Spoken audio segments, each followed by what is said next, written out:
All right, let's try to make sense of this procedure. So, what we have here is a formula. So, this we call a formula. Q equals MHF. What we have is it looks like a mathematical equation with several symbols in it.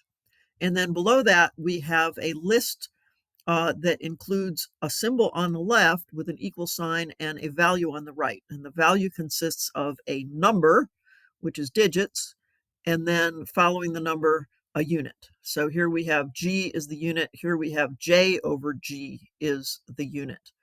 And what we're going to do is we're going to substitute. We are going to replace the symbols. We want to find what this Q equals. So we're going to keep the Q, but we're going to replace each symbol on the right side of the equation with the value that's given in the list. So I'm going to copy the formula here. Q equals MHF.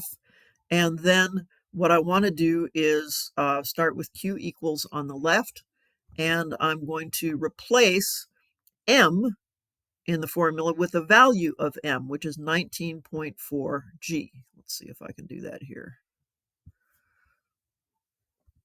19.4 G, and then I have HF, and you might not know for sure where a symbol begins and ends, but here we have HF, so we know that that's the symbol, and we're going to replace that with everything that's on the right-hand side of the equal sign, which is 334 J over G.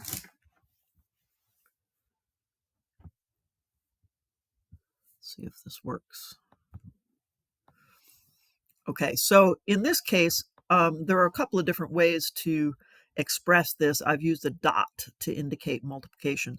Now, in the previous unit, we canceled units. Here we have a G.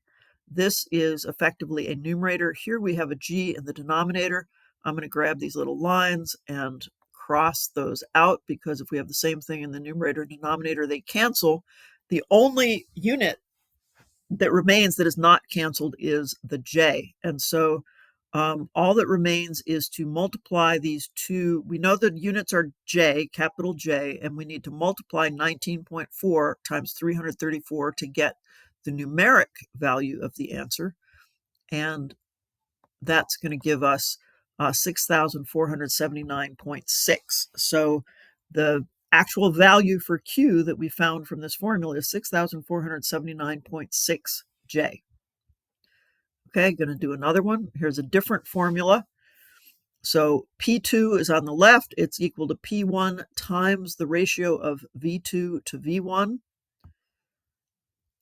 Let's see what I wrote over here.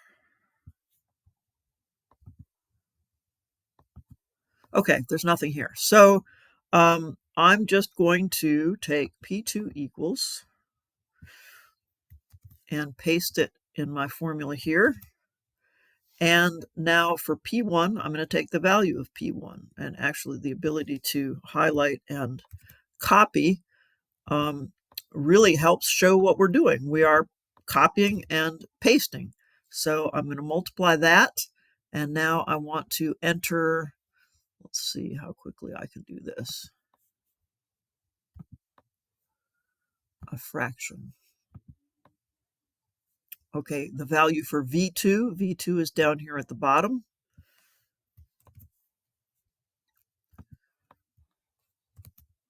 Put V2 in place of V2, and then V1 is going to go on the bottom here. So I'm going to copy and paste the right-hand side that is equal to the symbol V1 and put that in. Now we have to evaluate this. Once again, we have a unit in the numerator and denominator, so those are going to cancel one another. I'm going to draw some lines through them. Oops, I didn't do that right. V1 is 15. I pasted the wrong thing here. I beg your pardon.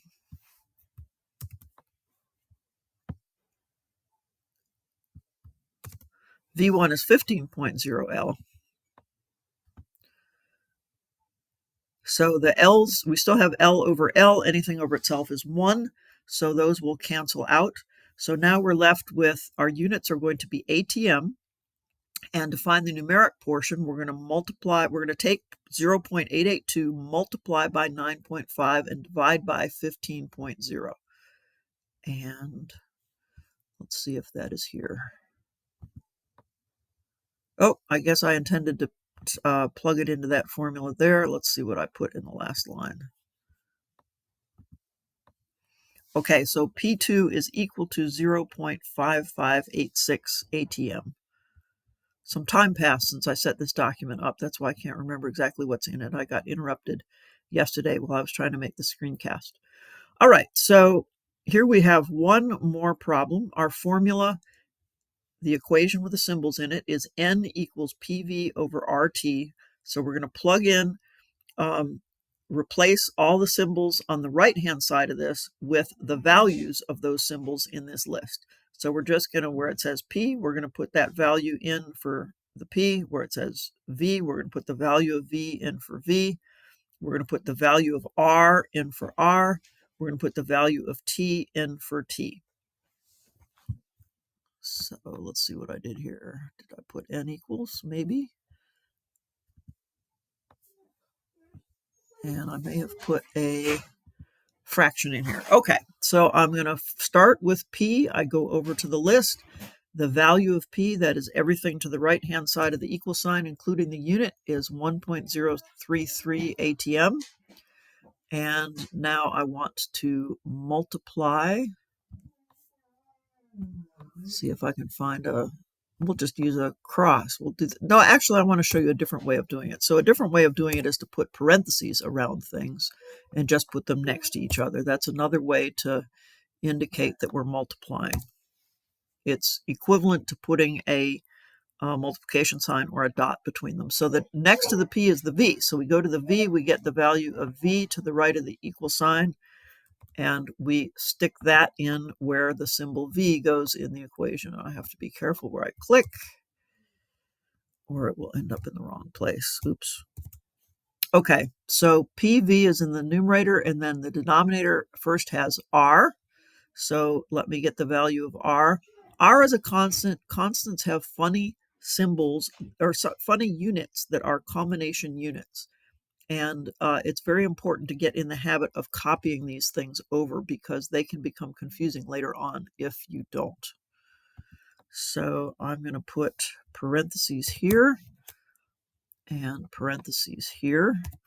And R is multiplied by T, so I need to find the value of T. That's everything to the right side of the equal sign with the T, and put it in the formula where the T goes, and then a last parenthesis. So this is a different notation.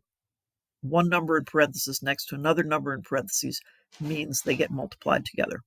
So let's analyze these units. These are just a little more tricky because there's so many of them, but we have ATM in the numerator here and ATM in the denominator there. We have liters, L, in the numerator here. We have L in the denominator there. Now, if we look at the denominator, we have K in the top part of the denominator and K in the bottom part of the denominator. So those guys are going to cancel out as well. So we will put lines through them. And the only unit that is not crossed out is mole. Let me click over here so you can see mole. And it's in the denominator of the denominator. And our rule is anything that's in the denominator of the denominator ends up on top. So our units here are going to be moles. And to find the numeric value, we're now going to multiply by 1.033 times 21.7 divided by 0.0821 times 273.